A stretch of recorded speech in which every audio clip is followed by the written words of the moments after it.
It has been almost a year since Britain broke out of the EU economically. What follows is 12 months with empty shelves. And one finding is already clear. The road to becoming an independent trading nation propagated by Prime Minister Johnson is still a long one.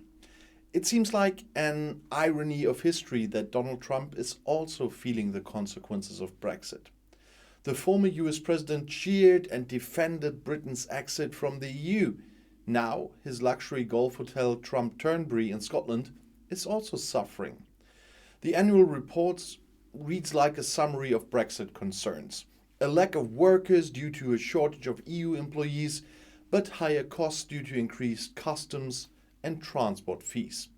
These are precisely the problems faced by many companies, both European and British, a year after Great Britain severed ties with the EU economically on January 1st, 2021. More expensive and time consuming it is now. Hardly a day goes by without one industry making its Brexit worries public. First and foremost, the British labour market will notice it. There are well over 1 million vacancies there. But what Finance Minister Rishi Sunak is cheering about causes problems in supermarkets, at petrol stations, and on farms, because cheap workers from EU countries such as Poland, Romania, or Lithuania are missing, since high fees for work visas have been due since Brexit. Truck drivers are also missing. Shelves, and at times petrol stations remained empty. There was a lack of supplies. Pig farmers had to cull thousands of healthy animals because too few butchers work in the slaughterhouses. It is estimated that 200,000 EU citizens have permanently emigrated. In order to fill the gaps, the government is constantly granting new professional groups exemptions for work visas. But the word Brexit seems to be on the index on Downing Street.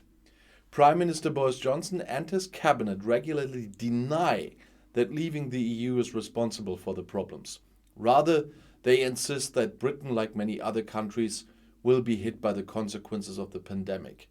Such liars. The government has no interest in dealing with Brexit, says Ulrich Hoppe, head of the British-German Chamber of Commerce in London. You probably heard about him several times in my videos already. On the contrary, instead, every positive news as a result of Brexit and freedom from the regulatory framework of the EU, that's how they sell it. But there's a lot to discuss. Bilateral trade with the EU has long since collapsed. The think tank Centre for European Reform has calculated that British trade in goods in October 2021 was 15.7% or £12.6 billion lower than if the UK remained in the EU internal market and in the customs union. That affects the economic strength. The Office for Budget Responsibility, the OBR, has come to the conclusion that leaving the EU will reduce gross domestic product, the famous GDP, by 4%. Broken down, this means, according to AHK's boss Hoppe, that every Briton has to work a year longer. Brexit is a bloody nightmare, complains a person in charge of an important English port city, unfortunately only behind closed doors. It's still unclear how the British government wants to position the United Kingdom in international competition, criticize foreign trade experts like Marc from the federally owned company GTAI. The EU remains the most important market.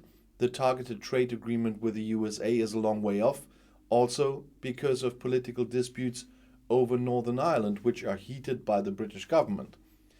This is one of the reasons why the government often makes do with gestures. The traditional calibration mark crown stamp, banned by the EU, is once again used as a measure. The exclusive labeling of foods with old weights units such as pounds and ounces is also permitted. But looking across the border, bureaucracy continues to make it difficult to work together. Mostly, associations and companies see the EU successors with UK REACH and the UKCA replacing the CE mark as a major double burden, as the EU remains an important sales market, That's what State's foreign trade expert Leenfeldt says. And Prime Minister Johnson recently hailed a free trade agreement with Australia, the very first deal and the only one so far that London has completely renegotiated after Brexit. Compared to the losses in EU trade, the treaty is more like a drop in the ocean. And even the BBC commented, the UK has given Australia almost anything it wanted in access to the UK agricultural market. Other major economies will not miss this and will be demanding similar access. Complaints come from British farmers who fear cheap meat imports from Australia and possibly other countries then. But it's not all that gloomy. Leenfeldt and Hopper emphasized that Great Britain remains an important market.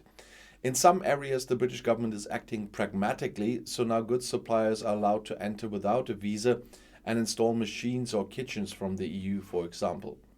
The cheaper dividend taxation is attracting companies, and Shell recently chose the UK as its headquarters for tax reasons. When it comes to offshore wind and green hydrogen, the UK remains the measure of all things, mostly in Scotland. And even if Great Britain is on the verge of dropping out of the top 10 German foreign trade partners for the first time, they were quickly on 11 this year, the UK is in a solid 5th place in terms of exports. However, in view of the new import checks announced by London on January 1st, experts are wondering how long this will continue to apply. And regarding global Britain and some predictions made by, let's say, many of my viewers, have a look on my merch shop this time. There's some brand new merch there. There will be some new in the next days, but the Global Britain one is there already. And I made it the way my viewers as a majority predicted it. I'll see you in my next video. Bis gleich.